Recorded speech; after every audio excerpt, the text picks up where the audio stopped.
Hello friends, ഏവർക്കും PSC tips and ട്രിക്സിൻ്റെ പുതിയൊരു ക്ലാസ്സിലേക്ക് സ്വാഗതം.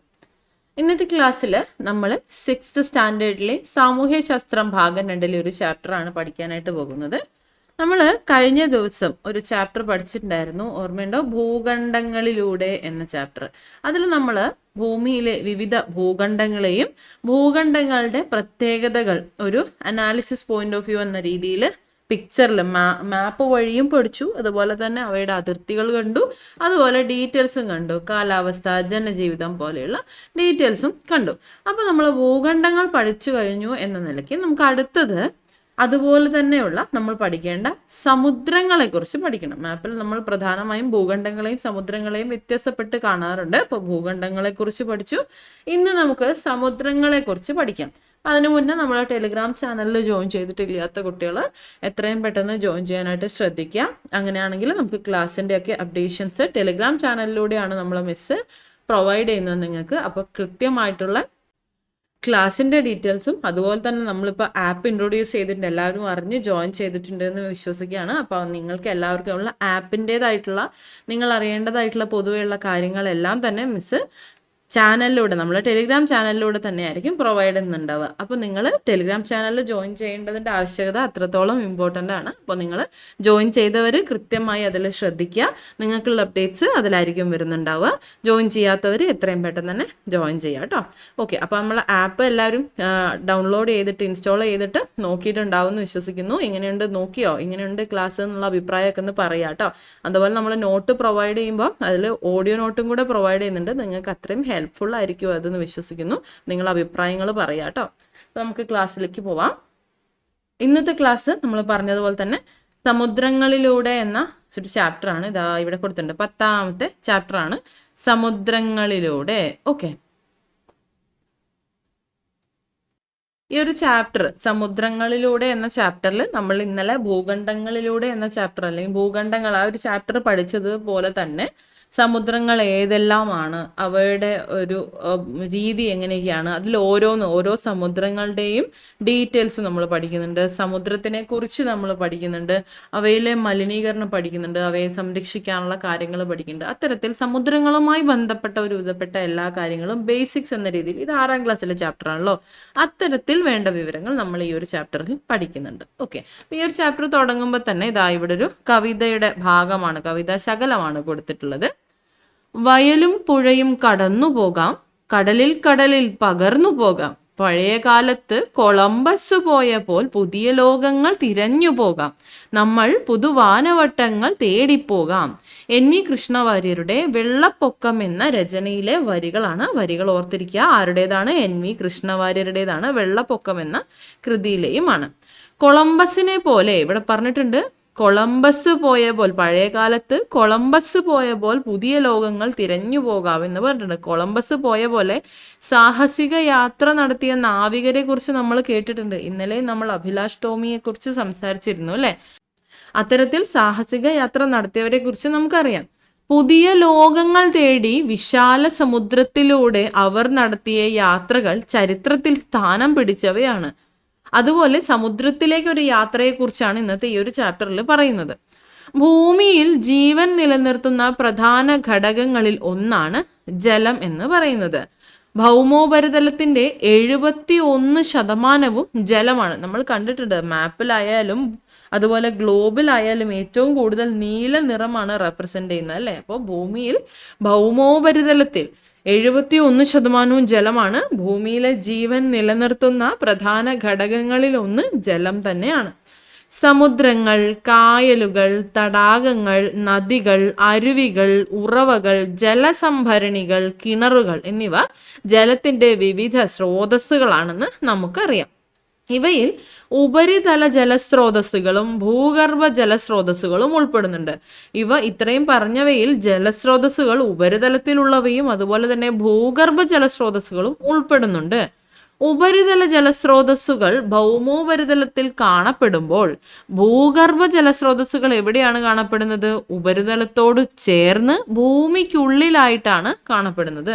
ഉപരിതല ജലസ്രോതസ്സുകൾ ഭൗമോപരിതലത്തിൽ കാണപ്പെടുന്നു, ഭൂഗർഭ ജലസ്രോതസ്സുകൾ ഉപരിതലത്തോട് ചേർന്ന് ഭൂമിക്കുള്ളിലായിട്ടാണ് കാണപ്പെടുന്നത്. ഇവിടെ തന്നിരിക്കുന്നത് നോക്കിക്കേ, ചില ജലാശയങ്ങളുടെ ജലസ്രോതസ്സുകളുടെ പിക്ചറുകളാണ്. നദി, സമുദ്രം, കുഴൽ കിണർ, നീരുറവ, അതുപോലെ ഇതാ കിണർ തന്നിട്ടുണ്ട്, തടാകം എന്നിവയും തന്നിട്ടുണ്ട്.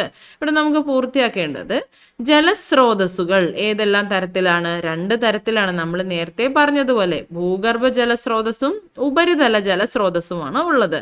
ഉപരിതല ജലസ്രോതസ്സെന്നും ഭൂഗർഭ ജലസ്രോതസ്സെന്നും ജലസ്രോതസ്സുകളെ 2ആയി തരംതിരിച്ചിരിക്കുന്നു. പിക്ചറൊക്കെ കണ്ടല്ലോ. അപ്പൊ ഇതിനകത്ത് ഉപരിതല ജലസ്രോതസ്സുകൾ ഏതൊക്കെയാ? ഒന്നിവിടെ തന്നിട്ടുണ്ട്, നദി എന്നത്. അതുപോലെ ഉപരിതലത്തിലുള്ള ജലസ്രോതസ്സുകൾക്ക് ഉദാഹരണമാണ് തടാകം, അതുപോലെ ഇവിടെ തന്ന സമുദ്രം എന്നിവയൊക്കെ. ഭൂഗർഭ ജലസ്രോതസ്സിലേക്ക് വരുമ്പോൾ ഭൂഗർഭ ജലസ്രോതസ്സുകൾക്ക് ഉദാഹരണമായിട്ട് ഒന്നാമത് ഇവിടെ നീരുറവ തന്നിട്ടുണ്ട്. അതുപോലെ നമുക്ക് വരുന്ന ഏതൊക്കെയാണ്? കിണർ വരുന്നുണ്ട്, അതുപോലെ അവിടെ കുഴൽ കിണർ. ഇവയെല്ലാം ഭൂഗർഭ ജലസ്രോതസ്സുകൾക്ക് ഉദാഹരണമാണ്. ദൈനംദിന ആവശ്യങ്ങൾക്കുള്ള ജലം ഏതെല്ലാം സ്രോതസ്സിൽ നിന്നാണ് നമുക്ക് ലഭിക്കുന്നത്? ഇവിടെ പറഞ്ഞതുപോലെ നീരുറവയിൽ നിന്ന് ലഭിക്കുന്നുണ്ട്, കിണറിൽ നിന്ന് ലഭിക്കുന്നുണ്ട്, നദി, തടാകം, പ്രധാനമായും മഴ, ഇവയെല്ലാം നമുക്ക് ദൈനംദിന ആവശ്യങ്ങൾക്ക് ജലം നൽകുന്ന സ്രോതസ്സുകളാണ്. ഇത്തരം സ്രോതസ്സുകളിൽ നിന്ന് ദൈനംദിനമായിട്ട് ജലം ഉപയോഗിച്ചിട്ടും ഇവ തീരാത്തതിന് കാരണം എന്താണ്? അതാണ് നമ്മളിതാ ഇവിടെ പറയുന്നത്.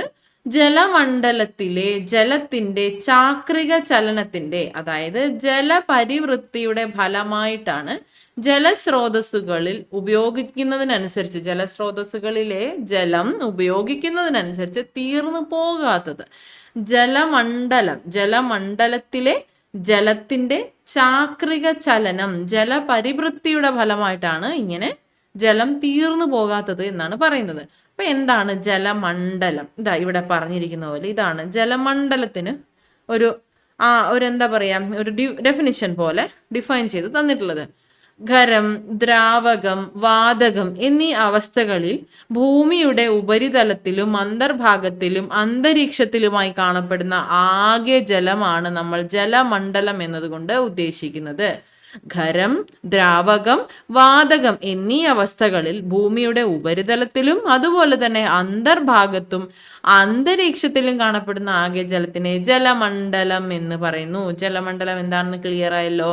അടുത്ത് നമ്മൾ ഇവിടെ പറഞ്ഞത് ഇത്തരത്തിലുള്ള ജലമണ്ഡലത്തിലെ ജലത്തിന്റെ ജലപരിവൃത്തിയുടെ ഫലമാണ് എന്നാണ്. അപ്പൊ എന്താണ് ജലപരിവൃത്തി? ഇതാ ഇവിടെ തന്നിട്ടുണ്ട്. ഭൂമിക്കുള്ളിലും ഭൗമോപരിതലത്തിലും അന്തരീക്ഷത്തിലുമായുള്ള ജലത്തിന്റെ ചാക്രിക ചലനമാണ് ജലപരിവൃത്തി എന്ന് പറയുന്നത്. നോക്കിക്കേ, ഇതാണ് ജലപരിവൃത്തിയുടെ ഒരു ഇലിസ്ട്രേഷൻ എന്ന് പറയുന്നത്. ജലം ബാഷ്പീകരണത്തിലൂടെ ഘനീഭവിച്ച് വർഷണമായി ഭൂമിയിലേക്ക്, നദിയിലേക്കൊക്കെ എത്തുകയാണ് ചെയ്യുന്നത്. അപ്പൊ എന്താണ് ബാഷ്പീകരണം, എന്താണ് ഘനീകരണം, അതുപോലെ വർഷണം, ഈ ടേംസ് ഒക്കെ നമുക്കൊന്ന് ആദ്യം പഠിക്കാം. അതിനുശേഷം ജലപരിവൃത്തിയെക്കുറിച്ച് പറയാം. ബാഷ്പീകരണം അഥവാ ഇവാപ്പറേഷൻ എന്ന് പറയുന്നത് ഒരു ദ്രാവകം താപത്തിന്റെ സഹായത്താൽ വാതകാവസ്ഥയിലേക്ക് മാറുന്ന പ്രക്രിയയാണ് നമ്മൾ ബാഷ്പീകരണം അഥവാ ഇവാപ്പറേഷൻ എന്ന് പറയുന്നത്. ഒരു ദ്രാവകം, ഇവിടെ നമുക്ക് ജലമാണ്, ജലം താപത്തിന്റെ സഹായത്താൽ, ജലം ചൂടാവുന്ന സമയത്ത് അവ വാതകാവസ്ഥയിലേക്ക്, ദ്രാവക രൂപത്തിൽ നിന്ന് മാറി വാതക രൂപത്തിലേക്ക് മാറുന്ന പ്രക്രിയയാണ് നമ്മൾ ബാഷ്പീകരണം എന്ന് പറയുന്നത്. കണ്ടൻസേഷൻ അല്ലെങ്കിൽ ഘനീകരണത്തിലേക്ക് വരുമ്പോൾ വായുവിലെ ഈ ഒരു ബാഷ്പം, ഇവിടെ പറഞ്ഞിരിക്കുന്ന ബാഷ്പമായി മാറിയിരിക്കുന്നത് നീരാവിയായിട്ടുള്ളത് തണുത്ത് ജലമായി മാറുന്ന പ്രക്രിയയാണ് ഘനീകരണം അഥവാ കണ്ടൻസേഷൻ എന്ന് പറയുന്നത്. വായുവിലെ ബാഷ്പം, ജലബാഷ്പങ്ങൾ അഥവാ നീരാവി തണുത്തുറഞ്ഞ് ജലമായി മാറുന്ന പ്രക്രിയയെ നമ്മൾ ഘനീകരണം അഥവാ കണ്ടൻസേഷൻ എന്ന് പറയുന്നു. വർഷണത്തിലേക്ക് വരുമ്പോൾ പ്രസിപ്പിറ്റേഷൻ ആണ് വർഷണം. തുടർച്ചയായിട്ടുള്ള ഘനീകരണത്തിലൂടെ, ഇവിടെ ഘനീകരണം എന്താ നമ്മൾ പറഞ്ഞു, തുടർച്ചയായിട്ടുള്ള ഈ ഒരു പ്രവർത്തനം വരുന്ന സമയത്ത് മേഘങ്ങളിലെ ജലകണികകളുടെ വലിപ്പവും ഭാരവും കൂടുന്നു.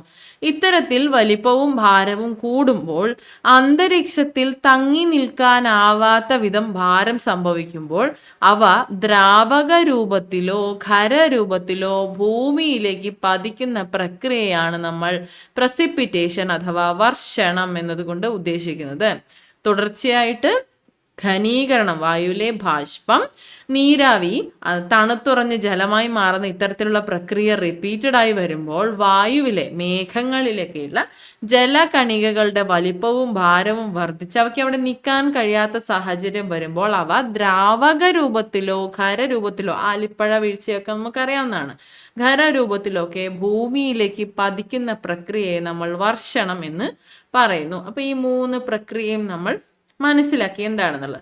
ഇനി ജലപരിവൃത്തിയിലേക്ക് വരുമ്പോൾ ഭൗമോപരിതലത്തിലെ വിവിധ ജലസ്രോതസ്സുകളിലെ ജലം ബാഷ്പീകരണത്തിലൂടെ നീരാവിയായിട്ട് മാറുന്നു. ഇങ്ങനെ അന്തരീക്ഷത്തിലെത്തുന്ന നീരാവി ഘനീഭവിച്ച് മേഘങ്ങൾ രൂപം കൊള്ളുന്നു. മേഘങ്ങൾ കൂടാതെ മൂടൽമഞ്ഞ്, തുഷാരം എന്നിവയും ഘനീകരണത്തിന്റെ മറ്റ് രൂപങ്ങളാണ്. വർഷണത്തിലൂടെ മേഘങ്ങളിലെ ജലകണികകൾ ഭൂമിയിലേക്ക് പതിക്കുന്നു. മഴ, മഞ്ഞുവീഴ്ച, ആലിപ്പഴം വീഴ്ച എന്നിവ വർഷണത്തിന്റെ വിവിധ രൂപങ്ങളാണ്. എന്താണ് ജലപരിവൃത്തി എന്ന് പറയുന്നത്?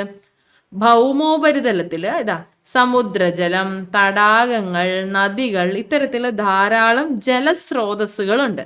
ഇത്തരത്തിലെ ജലസ്രോതസ്സുകളിലെ ജലം ഇവിടെ പറഞ്ഞ ബാഷ്പീകരണം പോലെ ദ്രാവകാവസ്ഥയിലുള്ള ഇവ ചൂട്, താപം കാരണം, താപത്തിന്റെ സഹായത്താൽ വാതകമായിട്ട് മാറുക, ഇവാപ്പറേഷൻ അല്ലെങ്കിൽ ബാഷ്പീകരണം സംഭവിച്ച് മാറുകയാണ്, രൂപവ്യത്യാസം വരികയാണ് ആദ്യം ചെയ്യുന്നത്.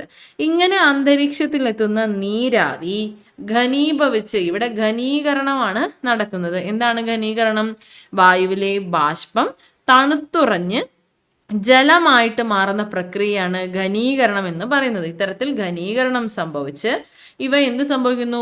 തുടർച്ചയായി ഘനീകരണം സംഭവിച്ചുകൊണ്ട് മേഘങ്ങളിലെ ജലകണികകൾ, ഇവിടെ ഘനീകരണം സംഭവിച്ച് മേഘങ്ങളിലൊക്കെ ജലബാഷ്പങ്ങളുണ്ട്. ജലബാഷ്പങ്ങൾ ജലമായി മാറി തണുത്തുറഞ്ഞു നിൽക്കുന്ന അവസ്ഥയിൽ ഇവിടെ തുടർച്ചയായി ഘനീകരണം സംഭവിച്ചുകൊണ്ട് അവയുടെ വലിപ്പവും ഭാരവും കൂടിയ ശേഷം അവ ദ്രാവക രൂപത്തിലോ, ഇത്തരത്തിൽ മഴയായിട്ടോ അതുപോലെ ഖരരൂപത്തിലോ ഒക്കെ ഭൂമിയിലേക്ക് പതിക്കുന്ന അവസ്ഥയെ നമ്മൾ വർഷണം എന്ന് പറഞ്ഞു. ഇത്തരത്തിൽ വർഷണം സംഭവിക്കുന്നു.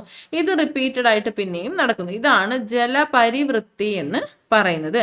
ഇതിൽ വർഷണം, ഇതിൽ മേഘങ്ങൾ കൂടാതെ, ഇവിടെ മേഘങ്ങളെ കാര്യമാണ് നമ്മൾ പറഞ്ഞത്, മേഘങ്ങൾ കൂടാതെ മൂടൽമഞ്ഞുണ്ടാവുന്നുണ്ട്, തുഷാരം ഉണ്ടാവുന്നുണ്ട്. ഇവയെല്ലാം ഘനീകരണത്തിന് ഉദാഹരണങ്ങളാണ്, അല്ലെങ്കിൽ ഘനീകരണത്തിന്റെ മറ്റ് രൂപങ്ങളാണ്. മേഘങ്ങൾ മാത്രമല്ല, മൂടൽമഞ്ഞുണ്ടാവുന്നുണ്ട്, അതുപോലെ തുഷാരം ഉണ്ടാവുന്നുണ്ട്. ഇവയെല്ലാം ഘനീകരണത്തിന്റെ മറ്റ് രൂപങ്ങളാണെന്നാണ് പറയുന്നത്.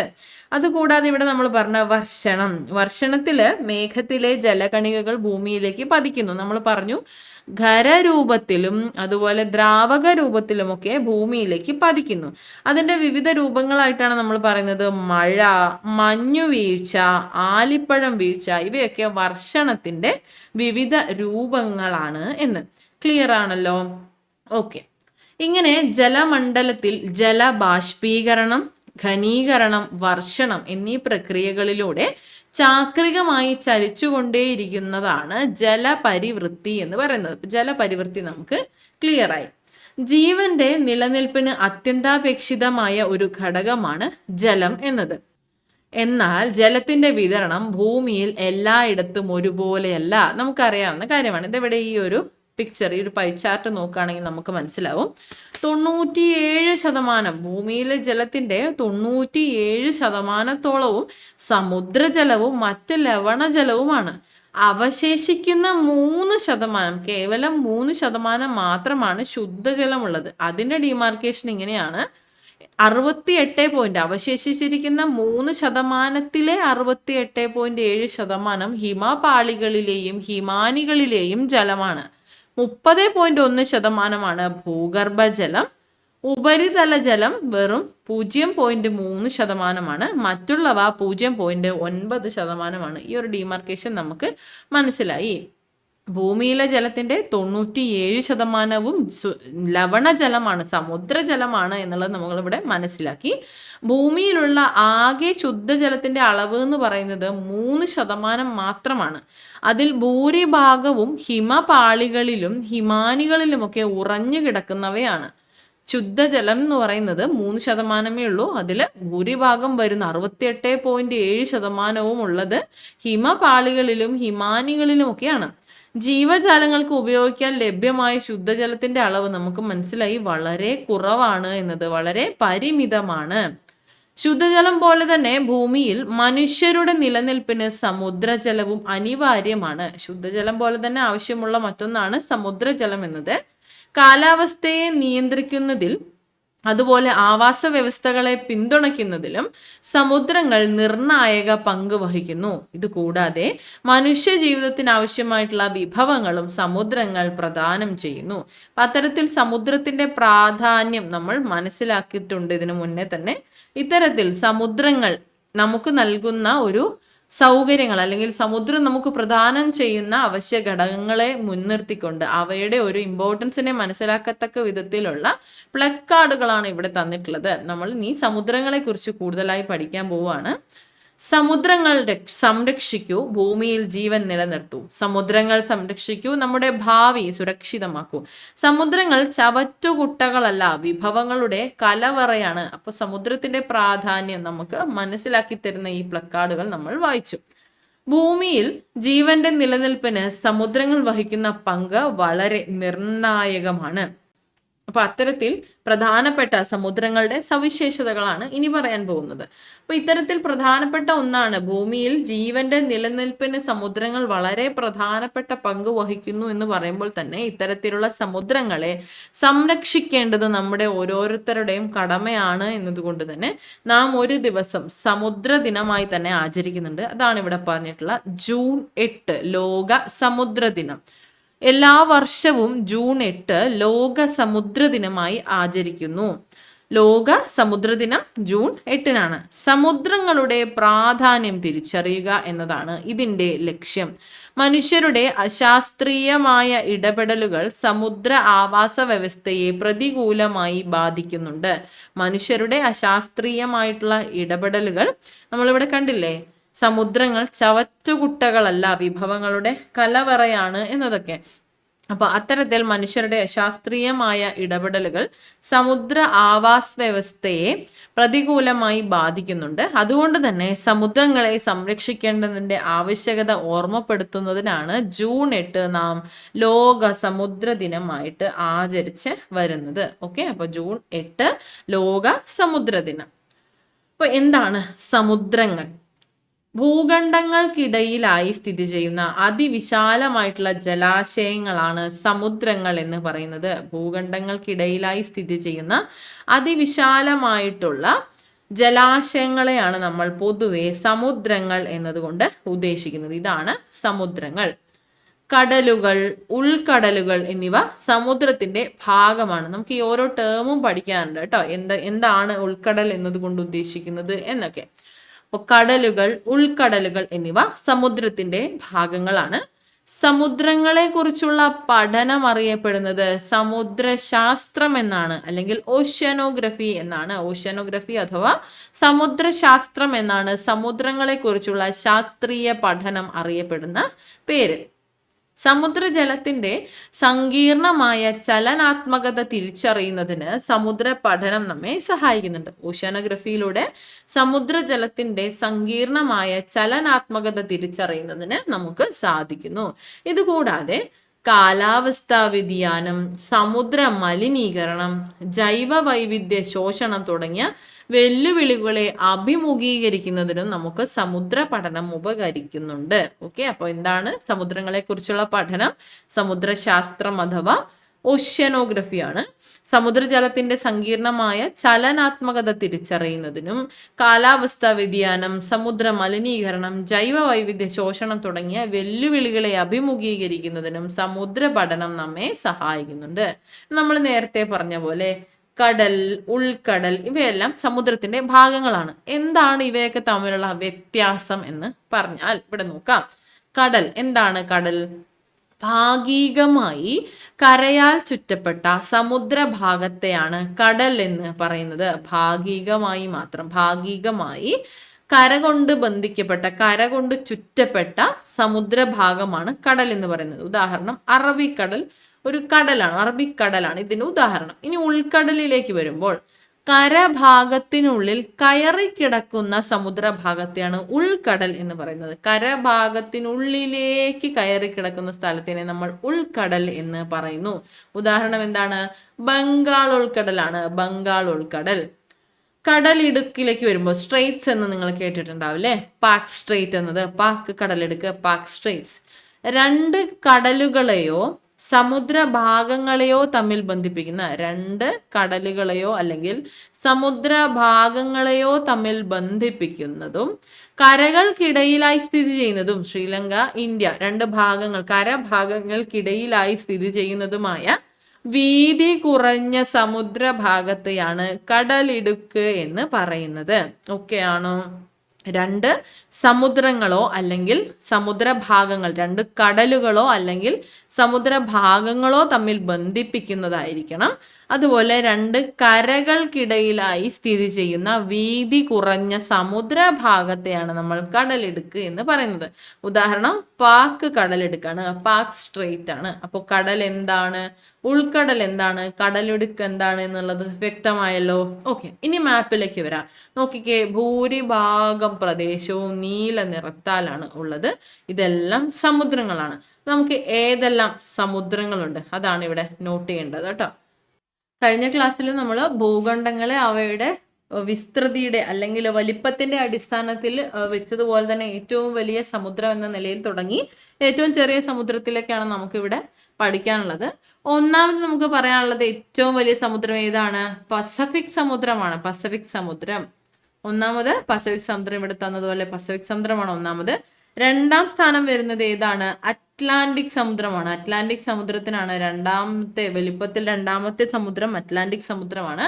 മൂന്നാമത് ഇന്ത്യൻ മഹാസമുദ്രം, മൂന്നാമത്തെ വലിയ സമുദ്രം ഇന്ത്യൻ മഹാസമുദ്രമാണ്. നാലാമത്തെ വലിയ സമുദ്രം അന്റാർട്ടിക് സമുദ്രമാണ്. അന്റാർട്ടിക് സമുദ്രം അല്ലെങ്കിൽ ദക്ഷിണ സമുദ്രം എന്നറിയപ്പെടുന്നതാണ് നാലാമത്തെ ഏറ്റവും വലിയ സമുദ്രം. അഞ്ചാമതായിട്ട് ആർട്ടിക് സമുദ്രം. ഓക്കെ ആണോ? അപ്പൊ ഇവിടെ ഏതൊക്കെയായിരുന്നു? പസഫിക് സമുദ്രം, അറ്റ്ലാന്റിക് സമുദ്രം, ഇന്ത്യൻ മഹാസമുദ്രം, അന്റാർട്ടിക് സമുദ്രം, ആർട്ടിക് സമുദ്രം. ഓക്കെ ആണല്ലോ. ഇനി നമുക്ക് അവ ഓരോന്നും തന്നെ താഴേക്ക് പഠിച്ചു പോകാം. ആദ്യം നമുക്ക് പസഫിക് സമുദ്രത്തെ കുറിച്ചാണ് പഠിക്കാനുള്ളത്. ആദ്യം നമുക്ക് ഇവിടെ തന്നിരിക്കുന്നത് ഒരു ന്യൂസ് പേപ്പർ കട്ടിംഗ് ആണ്. INSV തരിണിയിൽ പോയിന്റ് നിമോ കടന്ന് ഇന്ത്യൻ വനിതകൾ, ഇതാണ് ഹെഡിങ്. ഡൽഹി നാവികസാഗർ പരിക്രമ 2-ന്റെ ഭാഗമായി സമുദ്രമാർഗം ലോക പര്യടനം നടത്തിയ ഇന്ത്യൻ നാവികസേനയിലെ ലഫ്റ്റനന്റ് കമാൻഡർമാരായ ദിൽന കെ, രൂപ എ എന്നിവർ 2025 ജനുവരി 30 പോയിന്റ് നിമോ കടന്നു. അപ്പൊ ഈ പോയിന്റ് നിമോ എവിടെയാണ് വരുന്നത്? പോയിന്റ് നിമോ എന്ന സമുദ്രഭാഗം നമ്മുടെ പസഫിക് സമുദ്രത്തിലാണ് വരുന്നത്.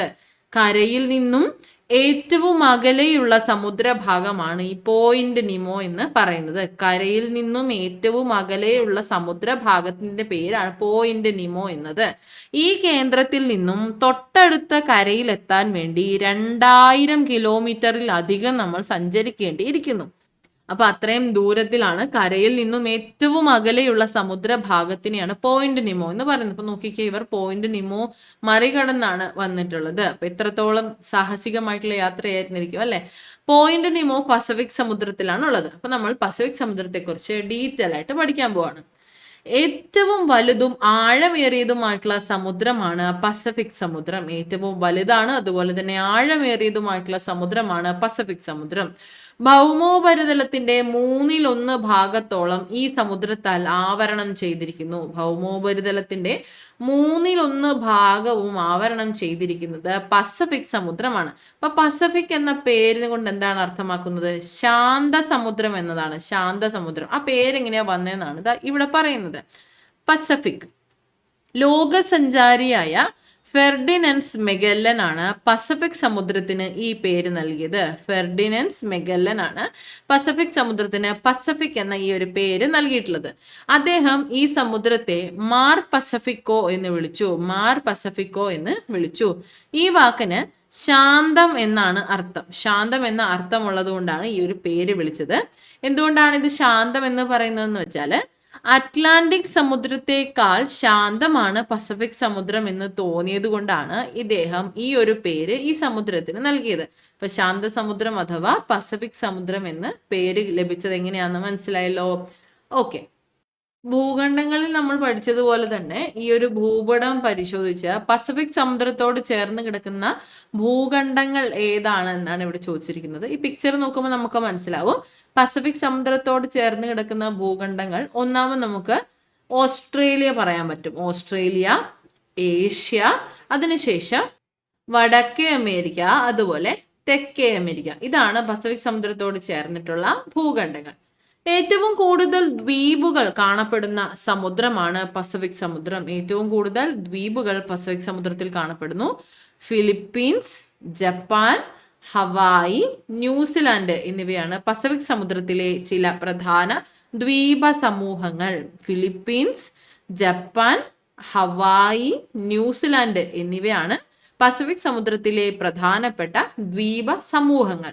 പസഫിക് സമുദ്രത്തിന്റെ ഭാഗമായ മരിയാന ട്രഞ്ചിലെ ചലഞ്ചർ ഗർത്തമാണ് ലോകത്തിലെ ഏറ്റവും ആഴമേറിയ ഭാഗം എന്ന് പറയുന്നത്. ഏറ്റവും ആഴം കൂടിയ ഭാഗം ഏതാണ്? ചലഞ്ചർ ഗർത്തമാണ്. മരിയാന ട്രഞ്ചിലെ ചലഞ്ചർ ഗർത്തമാണ് ലോകത്തിലെ ഏറ്റവും ആഴമേറിയ ഭാഗം. അതുള്ളത് എവിടെയാണ്? പസഫിക് സമുദ്രത്തിലാണ്. ഓക്കെ, നിരവധി ഗർത്തങ്ങളും സജീവ അഗ്നിപർവ്വതങ്ങളും ഈ സമുദ്രത്തിന്റെ സവിശേഷതകളാണ്. നിരവധി ഗർത്തങ്ങളുണ്ട്, സജീവ അഗ്നിപർവ്വതങ്ങളുണ്ട്. ഇവയെല്ലാം ഈ ഒരു പസഫിക് സമുദ്രത്തിന്റെ ഭാഗമായിട്ടാണ് ഉള്ളത്.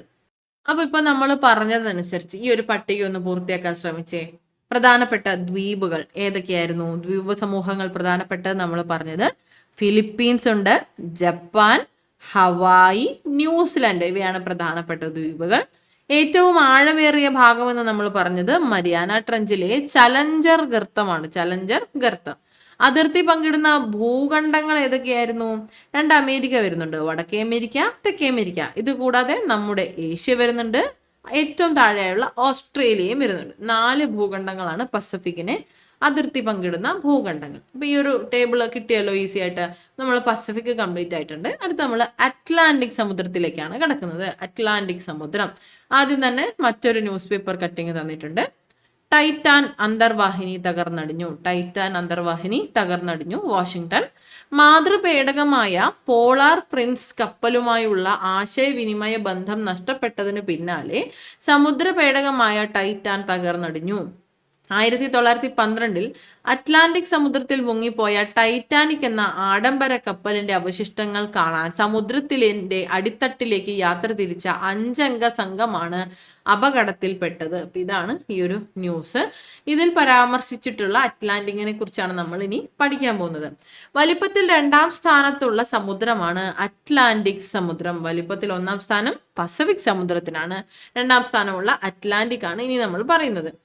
ഇംഗ്ലീഷ് അക്ഷരമാലയിലെ എസ്സിനോട് സാമ്യമുള്ള ആകൃതിയാണ് അറ്റ്ലാന്റിക് സമുദ്രത്തിനുള്ളത്. എസ് അക്ഷരത്തിനോട് സാമ്യമുള്ള രീതിയിലുള്ള ഒരു സമുദ്രമാണ് അറ്റ്ലാന്റിക് സമുദ്രം. ഈ ഒരു പസഫിക് സമുദ്രത്തിന്റെ ഷേപ്പ് എന്തായിരുന്നു? നമ്മൾ നേരത്തെ പഠിച്ചിട്ടുണ്ട്, ഈ ഭാഗത്ത് പറഞ്ഞിട്ടില്ലെങ്കിലും പസഫിക് സമുദ്രത്തിന്റെ ആകൃതി ത്രികോണാകൃതിയായിട്ടാണ് കേട്ടോ കണക്കാക്കപ്പെടുന്നത്. അപ്പോൾ അറ്റ്ലാന്റിക് സമുദ്രത്തിന്റെ ആകൃതി ഇംഗ്ലീഷ് അക്ഷരമാലയിലെ എസ്സിനോട് സാമ്യമുള്ളതാണ്. ലോകത്തിലെ ഏറ്റവും തിരക്കേറിയ സമുദ്രപാത അറ്റ്ലാന്റിക് സമുദ്രപാതയിലാണ്. ലോകത്തിലെ ഏറ്റവും തിരക്കേറിയ സമുദ്രപാത അറ്റ്ലാന്റിക് സമുദ്രത്തിലാണ് ഉള്ളത്. സമുദ്രത്തിന്റെ മധ്യഭാഗത്തായി സ്ഥിതി ചെയ്യുന്ന സമുദ്രാന്തർ പർവ്വതനിരയായ മധ്യ അറ്റ്ലാന്റിക് പർവ്വതനിര ഒരു പ്രധാനപ്പെട്ട ഇതിന്റെ മറ്റൊരു പ്രധാനപ്പെട്ട പ്രത്യേകതയാണ്. സമുദ്രത്തിന്റെ മധ്യഭാഗത്തായി സമുദ്രാന്തർ പർവ്വതനിരയായിട്ടുള്ള മധ്യ അറ്റ്ലാന്റിക് പർവ്വതനിരയുണ്ട്. ഇത് ഈ ഒരു സമുദ്രത്തിന്റെ പ്രത്യേകതയാണ്. പ്യൂട്ടോറിക്കോ ട്രഞ്ചിലെ മിൽവോക്കി ഡീപ്പാണ് സമുദ്രത്തിലെ ഏറ്റവും ആഴമേറിയ ഭാഗം. നമ്മൾ നേരത്തെ പറഞ്ഞതുപോലെ, നമ്മൾ പസഫിക്കിൽ പറഞ്ഞ ചലഞ്ചർ ഗർത്തം പോലെ ഇതിൽ നമുക്ക് അറ്റ്ലാന്റിക് സമുദ്രത്തിൽ പ്രധാനപ്പെട്ട ഒരു ഗർത്തം പറയുന്നത് മിൽവോക്കി ഡീപ്പാണ്. എവിടെയാണത്? പ്യൂട്ടോറിക്കോ ട്രഞ്ചിലാണ്. നേരത്തെ നമ്മൾ പറഞ്ഞത് മരിയാനോ ട്രഞ്ചിലെ ചലഞ്ചർ ഗർത്തമാണ് പസഫിക്കിലെയും ലോകത്തിലെ തന്നെ ഏറ്റവും ആഴത്തിലുള്ള ഗർത്തം. അറ്റ്ലാന്റിക്കിലേക്ക് വരുമ്പോൾ പ്യൂട്ടോറിക്കോയിലെ മിൽവോക്കി ഡീപ്പാണ് സമുദ്രത്തിലെ ആഴമേറിയ ഭാഗം എന്ന് പറയുന്നത്. അറ്റ്ലാന്റിക് സമുദ്രത്തിന്റെ മധ്യഭാഗത്ത് സ്ഥിതി ചെയ്യുന്ന പർവ്വതനിര മധ്യ അറ്റ്ലാന്റിക് പർവ്വതനിരയാണ്. എസ് ആകൃതിയിൽ കാണപ്പെടുന്ന സമുദ്രമാണ്. ഏറ്റവും തിരക്കേറിയ സമുദ്രപാതയാണ് അറ്റ്ലാന്റിക്കിൻ്റെത്. പ്യൂട്ടോറിക്കോയിലെ മിൽവോക്കി ഡീപ്പാണ് ഏറ്റവും ആഴമേറിയ ഭാഗമെന്ന് പറയുന്നത്. ന്യൂ ഫൗണ്ട്ലാൻഡ്, ഐസ്ലാൻഡ് തുടങ്ങിയ അറ്റ്ലാന്റിക് സമുദ്രത്തിലെ പ്രധാനപ്പെട്ട ദ്വീപുകൾ ഇതാണ്. ഏതൊക്കെയാണ്? ന്യൂ ഫൗണ്ട്ലാൻഡ്, ഐസ്ലാൻഡ് എന്നിവ അറ്റ്ലാന്റിക് സമുദ്രത്തിലെ പ്രധാനപ്പെട്ട ദ്വീപുകളാണ്. ന്യൂ ഫൗണ്ട്ലാൻഡും ഐസ്ലാൻഡും. ഇനി നമ്മൾ നേരത്തെ പറഞ്ഞതുപോലെ തന്നെ അറ്റ്ലാന്റിക് സമുദ്രത്തിന്റെ തിരിച്ചറിയൽ കാർഡ് കണ്ടെത്തണം. അതുപോലെ തന്നെ ഇത് ഇവിടെ തൊട്ടു മുന്നേ നമ്മൾ ചെയ്തതുപോലെ അറ്റ്ലാന്റിക് സമുദ്രത്തോട് ചേർന്നിട്ടുള്ള ഭൂഖണ്ഡങ്ങൾ ഏതൊക്കെയാണ്?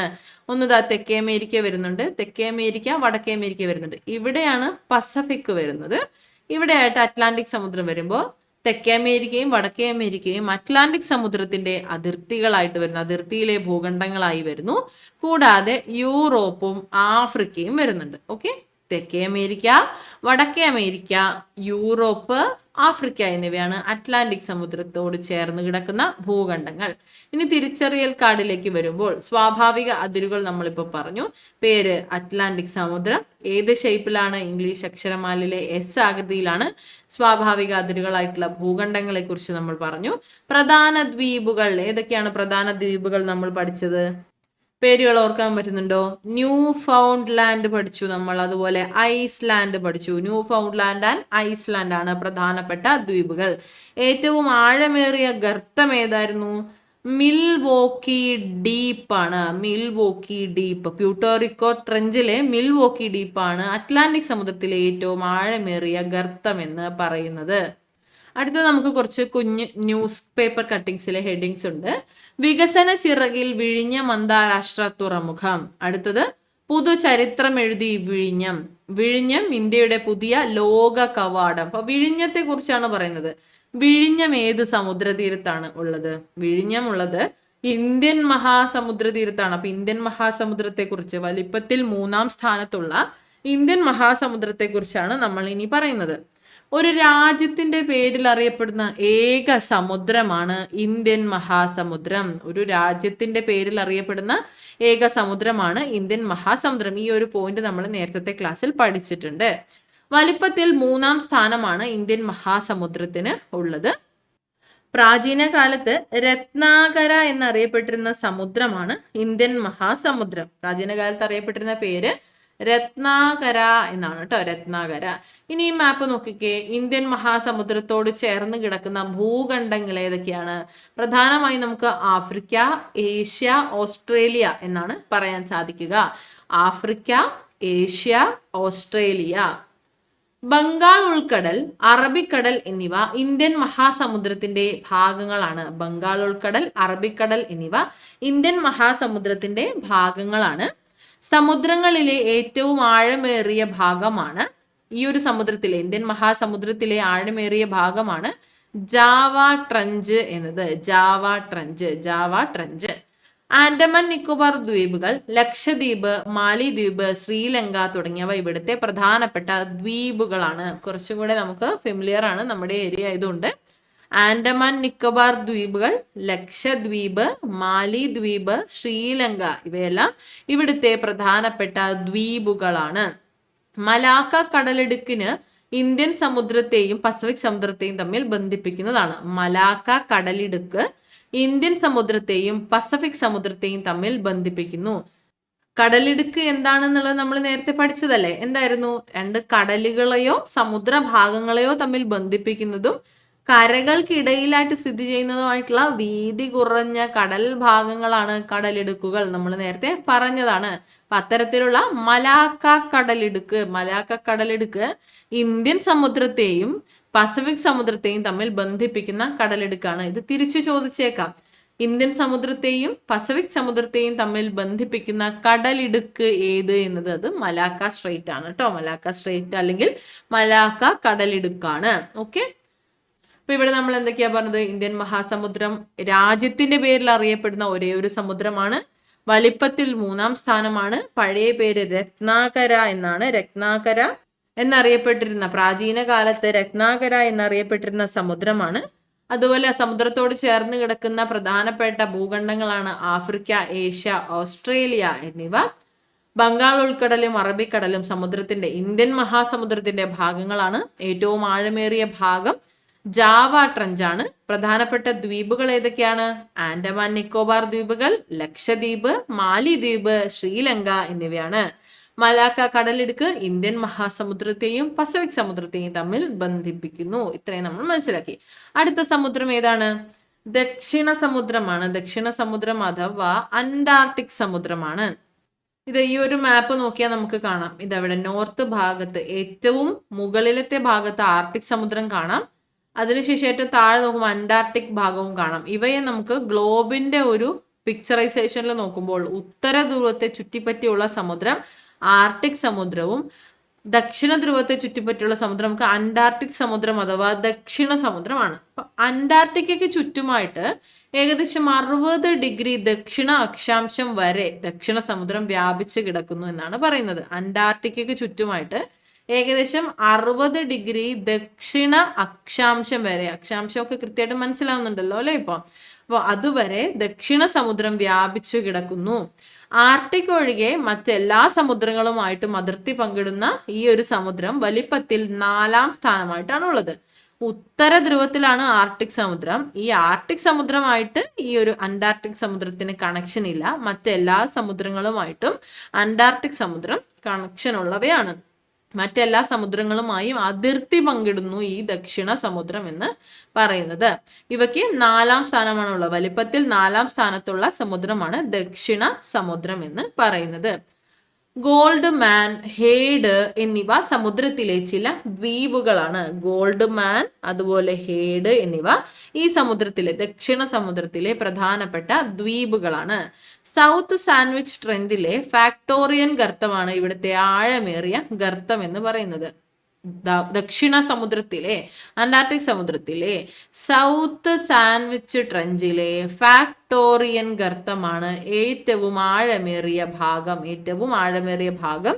ഫാക്ടോറിയൻ ഗർത്തമാണ്. സൗത്ത് സാൻഡ്വിച്ച് ട്രെൻഡിലുള്ള ഫാക്ടോറിയൻ ഗർത്തമാണ് ദക്ഷിണ സമുദ്രത്തിലെ ഏറ്റവും ആഴമേറിയ ഭാഗം എന്ന് പറയുന്നത്. അപ്പോൾ വലുപ്പത്തിൽ 4ാം സ്ഥാനത്തുള്ളതാണ്. അന്റാർട്ടിക്കയെ ചുറ്റിപ്പറ്റിക്കൊണ്ട് 60 ഡിഗ്രി ദക്ഷിണ അക്ഷാംശം വരെ പരന്നു കിടക്കുന്ന സമുദ്രമാണ് ദക്ഷിണ സമുദ്രം അഥവാ അന്റാർട്ടിക് സമുദ്രം എന്ന് പറയുന്നത്. മറ്റെല്ലാ സമുദ്രങ്ങളുമായിട്ടും ബന്ധം ഉൾക്കൊള്ളുന്ന അതിർത്തി പങ്കിടുന്ന സമുദ്രമാണ് ദക്ഷിണ സമുദ്രം. ആർട്ടിക് സമുദ്രമായിട്ട് മാത്രമാണ് കണക്ഷൻ ഇല്ലാത്തത്. അതുകൂടാതെ ഇവിടെ നമുക്ക് 4ാം സ്ഥാനമാണുള്ളത് നമ്മൾ പറഞ്ഞു. ഗോൾഡ് മാൻ, ഹേഡ് എന്നിവ പ്രധാനപ്പെട്ട ചില ദ്വീപുകളാണ് ഈ ഒരു സമുദ്രത്തിലെ. ഈ സമുദ്രത്തിലെ ദക്ഷിണ സമുദ്രത്തിലെ ഏറ്റവും ആഴം കൂടിയ ഭാഗം ഏതാണ്? ഫാക്ടോറിയൻ ഗർത്തമാണ്. സൗത്ത് സാൻഡ്വിച്ച് ട്രെഞ്ചിലെ ഫാക്ടോറിയൻ ഗർത്തമാണ് ഏറ്റവും ആഴം കൂടിയ ഭാഗം. ആ ഒരു സമുദ്രം തീർന്നു. അടുത്തത് ഏതാ നമുക്ക് പഠിക്കാനുള്ളത്?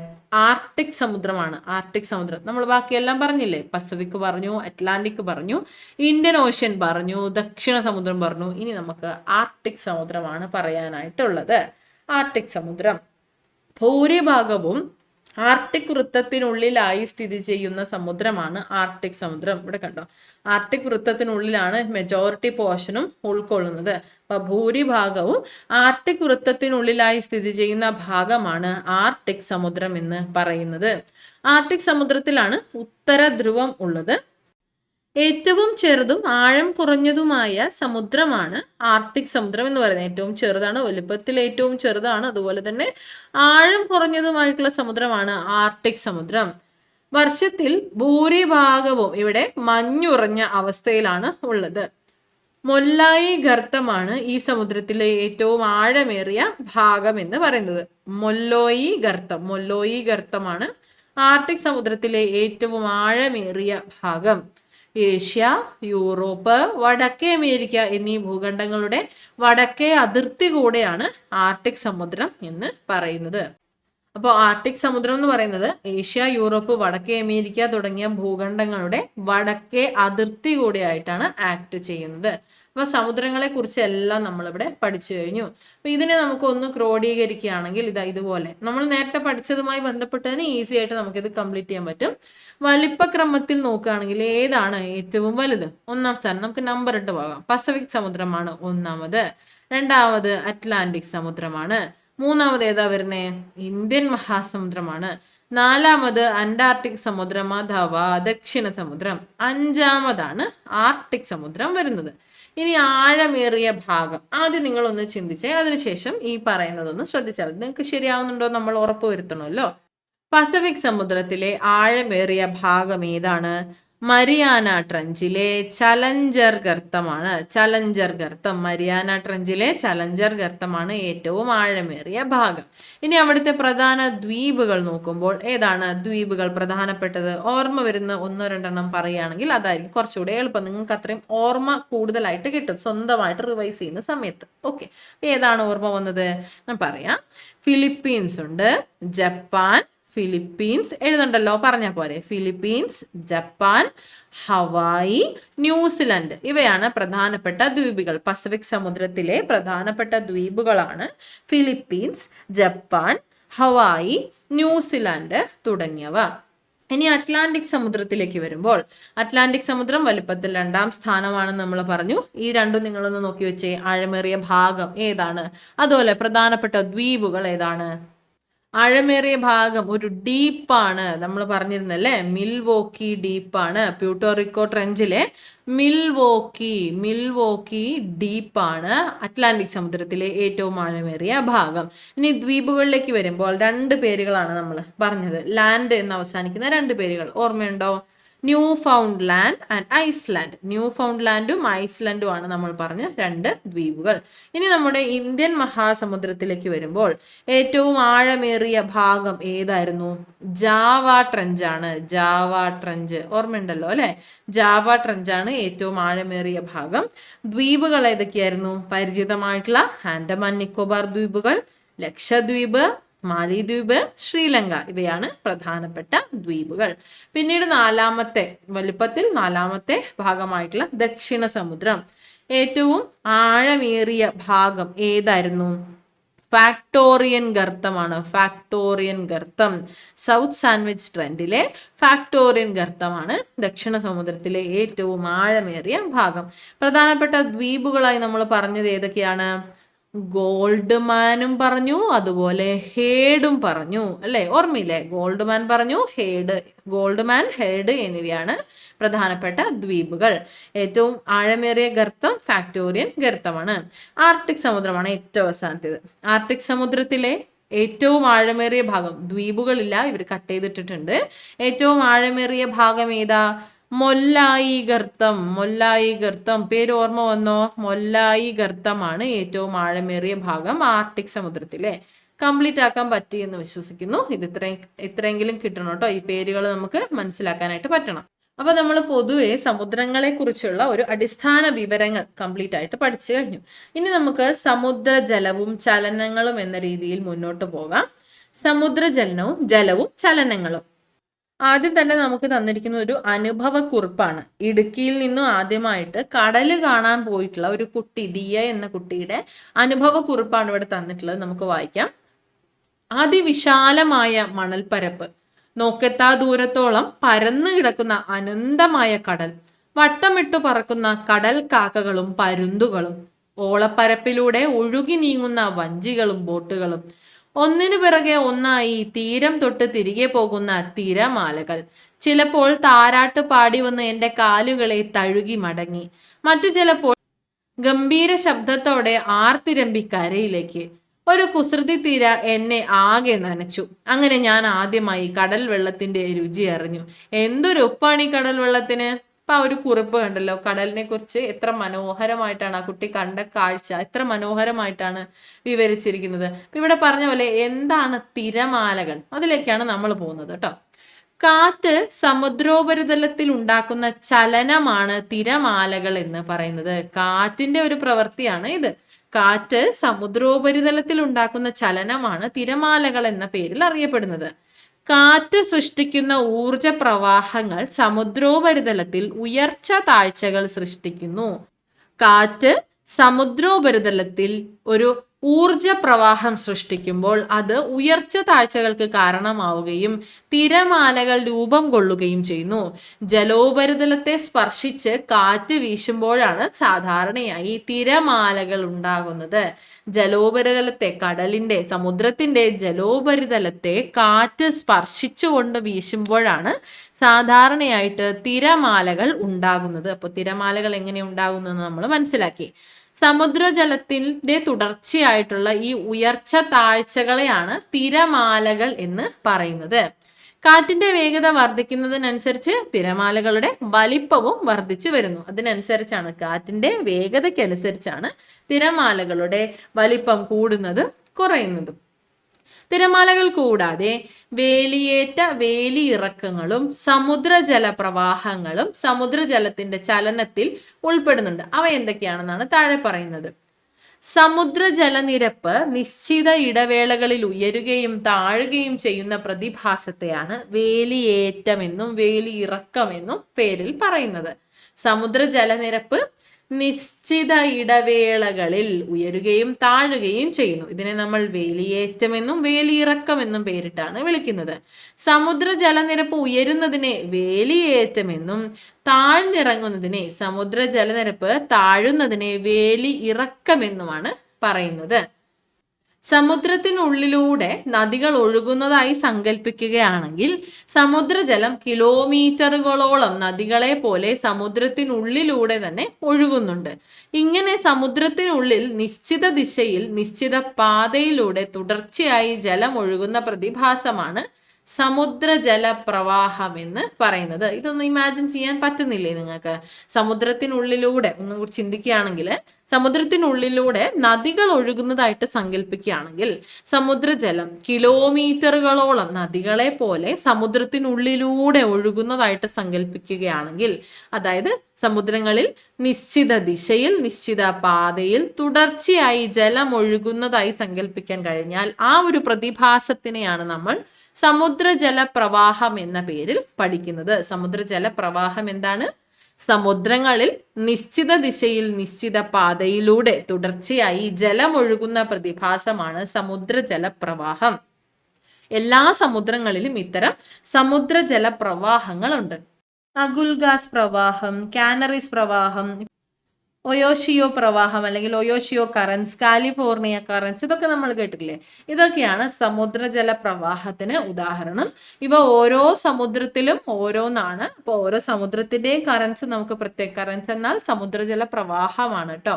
ഓരോ സമുദ്രത്തിലും സമുദ്രജല പ്രവാഹങ്ങളുണ്ട്. അവയുടെ പേരുകളും നമുക്ക് പഠിക്കാനായിട്ടുണ്ട്. ആദ്യം നമുക്ക് ഇവയെക്കുറിച്ച് ലളിതമായിട്ടുള്ള രീതിയിൽ പഠിച്ചു പോകാം. വേലിയേറ്റ, വേലിയിറക്കങ്ങൾ. ചന്ദ്രന്റെയും സൂര്യന്റെയും ഗുരുത്വാകർഷണ ബലം, അപകേന്ദ്ര ബലം എന്നിവ കാരണം സമുദ്ര ജലനിരപ്പ് ഉയരുകയും താഴുകയും ചെയ്യുന്നതാണ് വേലിയേറ്റവും വേലിയിറക്കവും. ചന്ദ്രന്റെയും സൂര്യന്റെയും ഗുരുത്വാകർഷണ ബലം, അപകേന്ദ്ര ബലം എന്നിവ കാരണം സമുദ്ര ജലനിരപ്പ് ഉയരുകയും അതുപോലെ താഴുകയും ചെയ്യുന്നതാണ് വേലിയേറ്റം എന്ന പേരിലും വേലിയിറക്കം എന്ന പേരിലും നാം മനസ്സിലാക്കേണ്ടത്.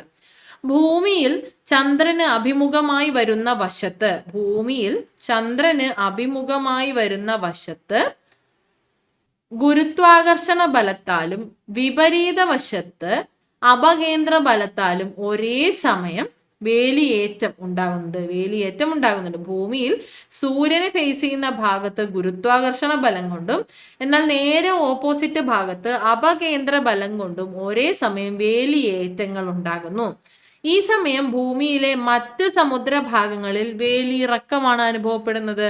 ഭൂമിയിൽ ചന്ദ്രനെ ഫേസ് ചെയ്യുന്ന ഭാഗത്ത് ഗുരുത്വാകർഷണ ബലം കൊണ്ടും ഓപ്പോസിറ്റ് ഭാഗത്ത് അപകേന്ദ്ര ബലം കൊണ്ടും ഒരേ സമയം വേലിയേറ്റം ഉണ്ടാവുകയും ഭൂമിയിലെ മറ്റ് ഭാഗങ്ങളിൽ വേലിയിറക്കം അനുഭവപ്പെടുകയുമാണ് ചെയ്യുന്നത്. ഇതാണ് വേലിയേറ്റ, വേലിയിറക്കങ്ങൾ. കാരണം എന്താണ്? ഗുരുത്വാകർഷണ ബലവും അപകേന്ദ്ര ബലവുമാണ്. ഓക്കെ, ഇനി സമുദ്രജല പ്രവാഹങ്ങൾ. സമുദ്രങ്ങളിൽ നിശ്ചിത പാതയിലൂടെ സമുദ്രജലം തുടർച്ചയായി ഒഴുകുന്ന പ്രതിഭാസമാണ് സമുദ്രജല പ്രവാഹം അല്ലെങ്കിൽ ഓഷ്യൻ കറൻസ് എന്ന് പറയുന്നത്. കാറ്റ്, സമുദ്രജലത്തിന്റെ ഊഷ്മാവിൽ ഉണ്ടാകുന്ന വ്യത്യാസങ്ങൾ, ലവണത്വത്തിലെ വ്യത്യാസങ്ങൾ, ഭൂമിയുടെ ഭ്രമണം തുടങ്ങിയവ സമുദ്രജല പ്രവാഹങ്ങൾക്ക് ചില കാരണങ്ങളാണ്. അപ്പൊ എന്താണ് സമുദ്രജല പ്രവാഹം? സമുദ്രങ്ങളിൽ നിശ്ചിത പാതയിലൂടെ സമുദ്രജലം തുടർച്ചയായി ഒഴുകുന്ന പ്രതിഭാസത്തെയാണ് സമുദ്രജല പ്രവാഹം എന്ന് പറയുന്നത്. കാറ്റ് സമുദ്രജലത്തിന്റെ ഊഷ്മാവിൽ ഉണ്ടാകുന്ന വ്യത്യാസം, ഇതിനനുസരിച്ച് നമ്മൾ കോൾഡ് കറൻസ് എന്നും അതുപോലെ വാം കറൻസ് എന്നും, ഊഷ്മാവിലെ വ്യത്യാസത്തിനനുസരിച്ച് ഉഷ്ണജല പ്രവാഹം എന്നും അതുപോലെ ശീതജല പ്രവാഹം എന്നും ഇങ്ങനെ സമുദ്രജല പ്രവാഹത്തെ രണ്ടായി തിരിക്കാറുണ്ട്. അപ്പൊ ഊഷ്മാവിലുള്ള വ്യത്യാസവും ലവണത്വത്തിലെ വ്യത്യാസവും കാറ്റിന്റെ വ്യത്യാസവും ഭൂമിയുടെ ഭ്രമണവും ഒക്കെ സമുദ്രജല പ്രവാഹങ്ങളുടെ കാരണങ്ങളായി പറയാവുന്നതാണ്. ഇനി ഇവിടെ പട്ടിക നോക്കുകയാണെങ്കിൽ സമുദ്രജല ചലനങ്ങൾ, ഈ ഒരു പട്ടിക പൂർത്തിയാക്കാനാണ് നമ്മൾ നോക്കുന്നത്. ഇവിടെ പഠിച്ച കാര്യങ്ങൾ ഈ ഒരു പട്ടികയിലേക്ക് ചേർത്ത് നമ്മൾ പഠിച്ച കാര്യങ്ങൾ മനസ്സിലാക്കി എന്ന് ഉറപ്പുവരുത്തുകയാണ് ചെയ്യുന്നത്. കാറ്റ് സമുദ്രോപരിതലത്തിൽ ഉണ്ടാക്കുന്ന ചലനം എന്ത് പേരിലാണ് അറിയപ്പെടുന്നത്? ആ ഒരു പോർഷൻ വെച്ചാണ് നമ്മൾ പഠിച്ചു തുടങ്ങിയത്.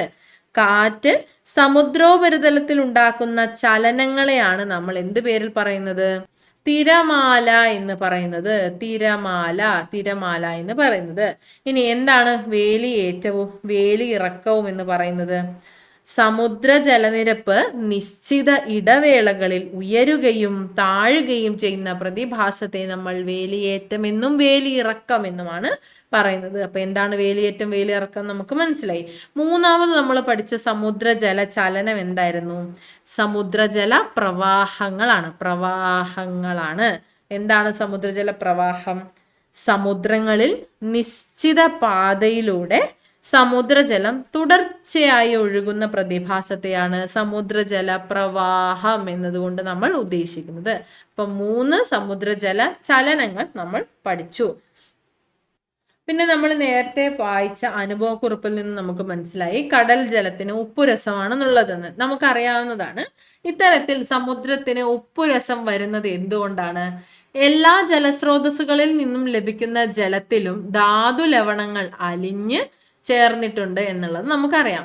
എന്നാൽ സമുദ്രജലത്തിൽ ലവണങ്ങളുടെ അളവ് പൊതുവെ കൂടുതലാണ്. അതുകൊണ്ടാണ് സമുദ്രജലത്തിന് ഉപ്പുരസമായിട്ടുള്ളത്. ജലത്തിൽ അലിഞ്ഞു ചേർന്നിട്ടുള്ള എല്ലാ ധാതു ലവണങ്ങളുടെയും മൊത്തം അളവാണ് ലവണത്വം എന്ന് പറയുന്നത്. അപ്പൊ കടലിന് ഉപ്പുരസമുള്ളതിന് കാരണം എന്താണ്? ലവണത്വം കൂടുതലായിട്ടുള്ളത് കൊണ്ടാണ്. അപ്പൊ ലവണത്വം എന്ന് പറഞ്ഞാൽ എന്താണ്? ജലത്തിൽ അലിഞ്ഞു ചേർന്നിട്ടുള്ള എല്ലാ ധാതു ലവണങ്ങളുടെയും മൊത്തം അളവാണ് ലവണത്വം. നമ്മൾ പറയാറില്ലേ മിനറൽസ് ഉള്ള വാട്ടർ ആണെന്ന് പറയാറില്ലേ? അപ്പൊ അത്തരത്തിൽ ധാതു ലവണങ്ങൾ എല്ലാ ജലത്തിലുമുണ്ട്. എല്ലാ ജലസ്രോതസ്സുകളിൽ നിന്ന് ലഭിക്കുന്ന ജലത്തിലും ധാതു ലവണങ്ങൾ അലിഞ്ഞു ചേർന്നിട്ടുണ്ട്. എന്നാൽ സമുദ്രജലത്തിൽ ഇത്തരത്തിൽ അലിഞ്ഞു ചേർന്ന ലവണങ്ങളുടെ അളവ് പൊതുവെ കൂടുതലായതുകൊണ്ടാണ് സമുദ്രജലത്തിന് ഉപ്പുരസമുള്ളത്. ഇപ്പൊ ഇത്തരത്തിൽ അലിഞ്ഞു ചേർന്നിട്ടുള്ള എല്ലാ ധാതു ലവണങ്ങളുടെയും മൊത്തം അളവിനെ നമ്മൾ ലവണത്വം എന്നാണ് പറയുന്നത്. ഇനി സമുദ്രങ്ങൾ മനുഷ്യരുടെ ജനജീവിതത്തെ സ്വാധീനിക്കുന്നുണ്ടെന്ന് നമ്മൾ നേരത്തെ പറഞ്ഞു. എങ്ങനെയൊക്കെയാണ്? അതാണ് നമ്മൾ ഇനി പറയുന്നത്. സമുദ്രവും മനുഷ്യരും. അമൂല്യമായ വിഭവങ്ങളുടെ ഉറവിടങ്ങളാണ് സമുദ്രങ്ങൾ. സമുദ്രങ്ങൾ. എങ്ങനെയൊക്കെയാണ് സമുദ്രങ്ങൾ മനുഷ്യരെ സ്വാധീനിക്കുന്നതെന്നാണ് ഇവിടെ തന്നിട്ടുള്ളത്. ഇതെവിടെ പിക്ചറിൽ തന്നിട്ടുണ്ട്. ക്രൂയിസിന്റെ പിക്ചറാണ്. പിന്നെ ഇതാ മത്സ്യങ്ങളുടെ പിക്ചർ വന്നിട്ടുണ്ട്. ഇത് ടൂറിസത്തെ ബന്ധിപ്പിക്കുന്ന പിക്ചർ. അതുപോലെ ഇതിവിടെ കടൽ തീരം ബീച്ച് തന്നിട്ടുണ്ട്. എങ്ങനെയൊക്കെയാണ് സമുദ്രവും മനുഷ്യരും തമ്മിൽ ബന്ധപ്പെട്ടിരിക്കുന്നത്? ഒന്നാമത് കാലാവസ്ഥ നിയന്ത്രണമാണ്. കാലാവസ്ഥയെ നിയന്ത്രിക്കുന്നു എന്നത് പ്രധാനപ്പെട്ട ഒരു ഘടകമാണ്. എങ്ങനെയാണ്? സമുദ്രം ഭൂമിയുടെ കാലാവസ്ഥയെ നിയന്ത്രിക്കുന്നതിൽ പ്രധാന പങ്ക് വഹിക്കുന്നുണ്ട്. കാർബൺ ഡൈ ഓക്സൈഡ് ആഗിരണം ചെയ്യുകയും താപം വിതരണം ചെയ്യുകയും ചെയ്യുന്നുണ്ട്. താപവിതരണം ചെയ്യുന്നതിലൂടെ കാലാവസ്ഥയെ നിയന്ത്രിക്കാനായി സാധിക്കുന്നുണ്ട് സമുദ്രത്തിന്.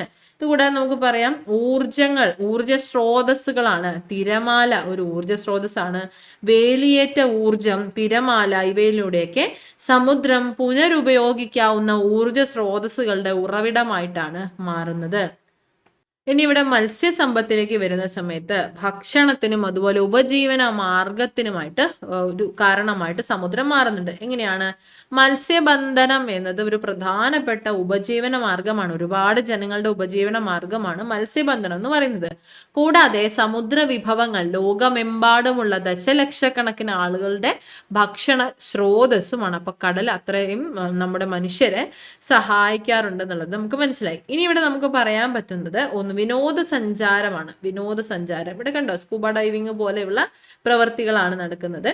Scuba diving, surfing, beach tourism തുടങ്ങി വിനോദ പ്രവർത്തനങ്ങളിലൂടെ സമുദ്രം വിനോദസഞ്ചാര മേഖലയെയും അതിലൂടെ നമുക്ക് എന്താണ് ലഭിക്കുന്നത്? സാമ്പത്തിക ഉന്നമനമാണ് ലഭിക്കുന്നത്. സാമ്പത്തിക വ്യവസ്ഥയെയും ഉത്തേജിപ്പിക്കുകയാണ് ചെയ്യുന്നത്. വിനോദസഞ്ചാരത്തിലൂടെ സാമ്പത്തിക മേഖലയിലും ഉയർച്ചയുണ്ടാകുന്നു. അപ്പോൾ സമുദ്രം അപ്രകാരവും നമ്മെ സഹായിക്കുന്നുണ്ട്.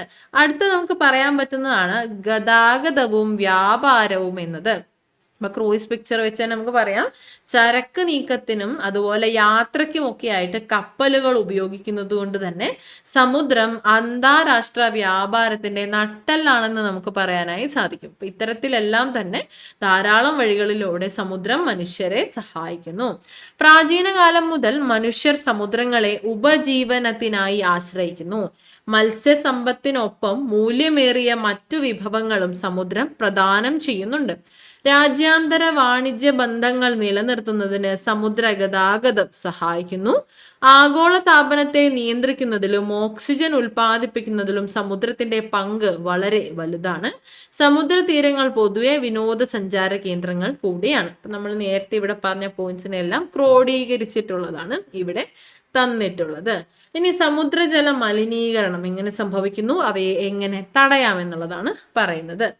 ഈ പിക്ചറൊക്കെ നിരീക്ഷിച്ചാൽ നമുക്കറിയാൻ പറ്റും, അശാസ്ത്രീയമായ രീതിയിൽ, ശാസ്ത്രീയമായി അല്ലാതെ ഉപേക്ഷിക്കപ്പെട്ട പ്ലാസ്റ്റിക്കുകൾ, ബീച്ച് സൈഡിൽ ഉപേക്ഷിക്കപ്പെട്ട പ്ലാസ്റ്റിക്കുകളും മറ്റു വേസ്റ്റുകളും, അതുപോലെ ഫാക്ടറികളിൽ നിന്ന് പുറന്തള്ളുന്ന മലിനജലം വേസ്റ്റുകളൊക്കെ, അതുകൂടാതെ ഇതാ കപ്പലിൽ നിന്ന് പുറന്തള്ളുന്ന മാലിന്യങ്ങൾ, പുക, രാസവസ്തുക്കളെല്ലാം നിറഞ്ഞിട്ടുള്ള പുക, ഇവയെല്ലാം സമുദ്രജല മലിനീകരണത്തിന് കാരണമാണ്. സമുദ്രങ്ങൾ പലതരത്തിലുള്ള വെല്ലുവിളികൾ അഭിമുഖീകരിക്കുന്നുണ്ട് നമുക്ക് ഈ പിക്ചറുകളിൽ നിന്നൊക്കെ മനസ്സിലായി. മലിനീകരണമാണ് സമുദ്രങ്ങൾ നേരിടുന്ന പ്രധാന പ്രശ്നം. രാസവസ്തുക്കളും മറ്റ് ഹാനികരമായ പദാർത്ഥങ്ങളും സമുദ്രത്തിൽ എത്തിച്ചേരുന്നതും സമുദ്ര ആവാസ വ്യവസ്ഥയ്ക്ക് ഭീഷണിയാണ്. രാസവസ്തുക്കളും ഹാനികരമായിട്ടുള്ള മറ്റു പദാർത്ഥങ്ങളും സമുദ്രത്തിൽ എത്തിച്ചേരുന്നതും സമുദ്ര ആവാസ വ്യവസ്ഥയ്ക്ക് ഭീഷണിയാണ്. സമുദ്രങ്ങളെ മാത്രമല്ല നദികൾ, തടാകങ്ങൾ തുടങ്ങിയ ശുദ്ധജല സ്രോതസ്സുകളെയും മലിനീകരണം നല്ല രീതിയിൽ ബാധിക്കുന്നുണ്ട്.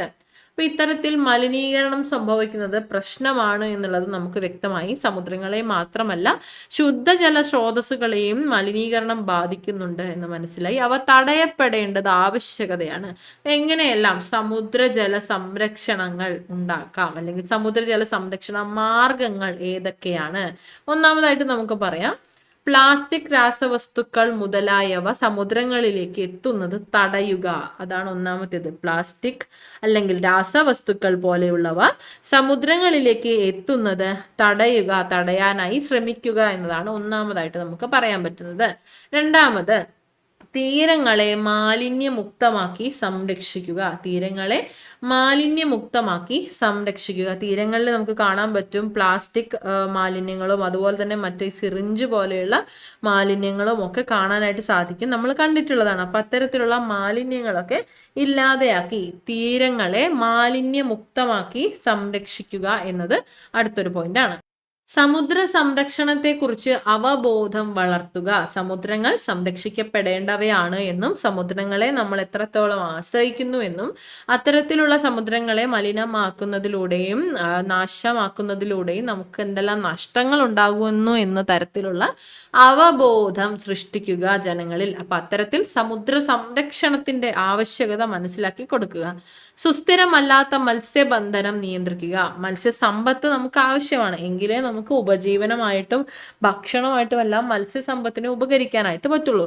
അപ്പൊ അത്തരത്തിൽ അവയെ നശിപ്പിക്കുന്ന വിധത്തിലുള്ള, നാശം വരുത്തുന്ന രീതിയിലുള്ള ഒരു മത്സ്യബന്ധന ഒരു രീതി, മത്സ്യബന്ധന സമ്പ്രദായത്തെ ഒന്ന് തടയുക. സുസ്ഥിരമായവയെ മാത്രം പ്രോത്സാഹിപ്പിക്കുക, സുസ്ഥിരമല്ലാത്ത മത്സ്യബന്ധനം നിയന്ത്രിക്കുക. സമുദ്രങ്ങളിലെ ആവാസ വ്യവസ്ഥകളെ സംരക്ഷിക്കുക. എല്ലാം കാർന്നു തിന്നുന്ന ഒരു സാഹചര്യം ഒഴിവാക്കിക്കൊണ്ട് ആവാസ വ്യവസ്ഥകളെ, സമുദ്രത്തിലെ ആവാസ വ്യവസ്ഥകളെ സംരക്ഷിക്കുക. പിന്നീട് നമുക്ക് പറയാൻ പറ്റുന്ന പ്രധാനപ്പെട്ട പോയിന്റ് ആണ് ഗവേഷണങ്ങൾ പ്രോത്സാഹിപ്പിക്കുക എന്നത്. സമുദ്ര ആവാസ വ്യവസ്ഥയെക്കുറിച്ചും അതുപോലെ സമുദ്രത്തിന്റെ നിലനിൽപ്പിനെ കുറിച്ചും കാലാവസ്ഥയെക്കുറിച്ചും എല്ലാം തന്നെ പഠിക്കുന്നതിനായിട്ടുള്ള ഒരു ഗവേഷണങ്ങൾ പ്രോത്സാഹിപ്പിക്കുക എന്നത് നമുക്ക് പറയാൻ പറ്റുന്ന സമുദ്രജല സംരക്ഷണത്തിന്റെ മാർഗത്തിൽ ഉൾപ്പെടുത്താവുന്ന മറ്റൊരു പോയിന്റ് ആണ്. അപ്പൊ അങ്ങനെ സമുദ്രത്തിന്റെ പ്രാധാന്യത്തെക്കുറിച്ചും സമുദ്രജല മലിനീകരണത്തെക്കുറിച്ചും സമുദ്രജല മലിനീകരണം തടഞ്ഞുകൊണ്ട് എങ്ങനെയെല്ലാം സംരക്ഷിക്കാമെന്നും നമ്മൾ പഠിച്ചു. സൂക്ഷ്മജീവികൾ മുതൽ നീലത്തിമിംഗലം വരെയുള്ള വ്യത്യസ്ത ജീവിവർഗങ്ങളും വൈവിധ്യമാർന്ന സസ്യജാലങ്ങളും അടങ്ങിയ സമുദ്ര ആവാസ വ്യവസ്ഥയെ സംരക്ഷിക്കേണ്ടത് അനിവാര്യമാണ്. നമുക്ക് മനസ്സിലായി. സൂക്ഷ്മജീവികൾ മുതൽ നീലത്തിമിംഗലം വരെയുള്ള വ്യത്യസ്ത ജീവിവർഗങ്ങളും വൈവിധ്യമാർന്ന സസ്യജാലങ്ങളും തുടങ്ങിയ സമുദ്ര ആവാസ വ്യവസ്ഥയെ സംരക്ഷിക്കേണ്ടത് അനിവാര്യമാണ്. ജലത്തിന്റെ ദുരുപയോഗവും മലിനീകരണവും ഭൂമിയിൽ ജീവന്റെ നിലനിൽപ്പിനെ തന്നെ ഭീഷണിയിലാഴ്ത്തിയിരിക്കുകയാണ്. ജലത്തിന്റെ ദുരുപയോഗം സംഭവിക്കുന്നുണ്ട്, മലിനീകരണം സംഭവിക്കുന്നുണ്ട്. ഇത് ഭൂമിയിൽ ജീവന്റെ നിലനിൽപ്പിന് തന്നെ ഭീഷണിയാണ്. അതിനാൽ ജലസംരക്ഷണത്തിനായി നമുക്ക് കൈകോർക്കാം. ഭൂമി എന്നും ജലഗ്രഹമായി തന്നെ തുടരട്ടെ. അപ്പൊ ഈ ഒരു ചാപ്റ്റർ ഇത്രയാണ് നമ്മളോട് കൺവേ ചെയ്യാനായിട്ട് ഉദ്ദേശിക്കുന്നത്. സമുദ്രങ്ങളെ കുറിച്ച് പൊതുവായിട്ടുള്ള നമുക്കൊരു അവലോകനം തരാൻ ഈ ഒരു ചാപ്റ്ററിന് കഴിഞ്ഞിട്ടുണ്ട്. അപ്പൊ എല്ലാവർക്കും ഈ ഒരു ചാപ്റ്റർ മനസ്സിലായി എന്ന് വിശ്വസിക്കുന്നു. എല്ലാ പോയിന്റ്സും കൃത്യമായി തന്നെ മനസ്സിലാക്കാനായിട്ട് ശ്രദ്ധിക്കുക. അപ്പോൾ എല്ലാവർക്കും താങ്ക് യു സോ മച്ച്. അപ്പൊ നിങ്ങൾ നന്നായിട്ട് പഠിക്കുക കേട്ടോ.